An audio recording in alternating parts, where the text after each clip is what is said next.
Assalamualaikum warahmatullahi wabarakatuh. Selamat pagi, siang, sore, dan malam. Sebelumnya perkenalkan, nama saya Devi Ramadhani, salah satu mahasiswi Fakultas Hukum dari Universitas Nasional. Lebih tepatnya lagi, salah satu mahasiswi dari kelas Hukum Internasional R01 dengan dosen pengampu Pak Ogien Davis Juanda. Pada kesempatan kali ini, saya ingin menyampaikan sedikit pemahaman saya tentang responsibility to protect. R2P atau Responsibility to Protect merupakan sebuah prinsip di dalam hubungan internasional yang bertujuan untuk mencegah pemusnahan massal, kejahatan perang, pembersihan etnis, dan kejahatan terhadap kemanusiaan. Prinsip ini menyatakan bahwa setiap negara mempunyai tanggung jawab untuk melindungi rakyatnya dari 4 jenis kejahatan tersebut. Selanjutnya, komunitas internasional juga mempunyai tanggung jawab untuk membantu negara-negara dalam memenuhi tugas tersebut. Jika terdapat suatu negara yang tidak mampu atau tidak memiliki kemauan untuk melindungi rakyatnya, maka menjadi tanggung jawab komunitas internasional untuk melakukan intervensi dalam rangka menyelamatkan masyarakat dari pemusnahan massal dan juga berbagai kejahatan kemanusiaan lainnya. Terdapat 3 pilar untuk menerapkan responsibility to protect. Yang pertama, tanggung jawab negara untuk melindungi rakyatnya sendiri dari pemusnahan massal, kejahatan perang, pembersihan etnis, dan kejahatan terhadap kemanusiaan. Yang kedua, komitmen komunitas internasional untuk membantu negara-negara menjalankan tanggung jawab itu. Dan yang terakhir, tanggung jawab setiap negara anggota PBB untuk merespon secara kolektif, tepat waktu, dan tegas ketika suatu negara gagal memberikan perlindungan yang dimaksud. Berbagai dukungan dari sejumlah orang yang bekerja keras untuk memperoleh dukungan untuk prinsip responsibility to protect berupaya untuk menurunkannya ke dalam bentuk perjanjian di antara anggota komunitas internasional untuk melindungi masyarakat dari kejahatan-kejahatan kemanusiaan. Perjanjian ini dibuat dalam KTT Dunia.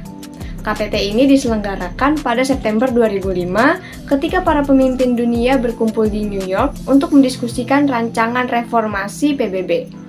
Pada akhir KTT tersebut, komunitas internasional telah menyepakati prinsip responsibility to protect yang kemudian ditegaskan di dalam paragraf 138 sampai 140 dalam outcome dokumen KTT. Kembali lagi kepada 3 pilar responsibility to protect yang saya sebutkan sebelumnya, pilar-pilar tersebut sama kuatnya dan tidak ada tahapan tentang pilar mana yang harus diterapkan untuk menjamin respon dengan segera dan fleksibel terhadap kejahatan-kejahatan kemanusiaan.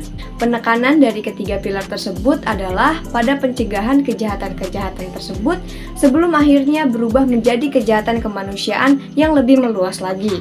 Lalu jika teman-teman bertanya, apakah responsibility to protect itu merupakan nama lain dari intervensi kemanusiaan? Jawabannya bukan. Intervensi kemanusiaan terkait dengan hak negara-negara untuk bertindak secara koersif terhadap negara lain untuk menghentikan kejahatan massal. Responsibility to protect ini berhubungan dengan tanggung jawab semua negara untuk melindungi rakyatnya dan tanggung jawab yang dimiliki komunitas internasional untuk membantu negara-negara dalam mencapai hal tersebut. Lalu bagaimana responsibility to protect ini berpengaruh terhadap ide tentang kedaulatan negara? Negara-negara sudah sejak lama menerima batasan tentang apa yang boleh mereka lakukan baik terhadap warga negaranya ataupun terhadap yang lainnya. Contohnya, Deklarasi HAM PBB menyatakan bahwa negara-negara harus melindungi hak individu dan sosial. Konvensi Jenawa dan berbagai perjanjian lainnya yang melarang penyiksaan dan perdagangan manusia. Pada saat yang bersamaan telah terjadi pergeseran dalam pemahaman terhadap kedaulatan negara. Pergeseran ini muncul karena adanya dukungan yang semakin besar terhadap hak asasi manusia dan sebagai reaksi terhadap kejahatan yang dilakukan terhadap warga negara oleh pemerintahannya sendiri. Dengan demikian, arti kedaulatan negara telah bergeser dari yang hanya sekedar hak negara untuk melakukan apa yang diinginkannya dalam batas wilayahnya, menjadi seperangkat kewajiban terhadap warga negaranya. Ya, sekiranya sekian sedikit penyampaian dari saya tentang responsibility to protect. Saya juga ingin mengucapkan terima kasih kepada Pak Ogi yang telah memberikan tugas ini dan menjadikan saya memiliki pemahaman baru tentang responsibility to protect. Mohon maaf bila terdapat kesalahan kata atau kesalahan penyampaian yang saya berikan karena masih kurangnya saya dalam menuntut ilmu.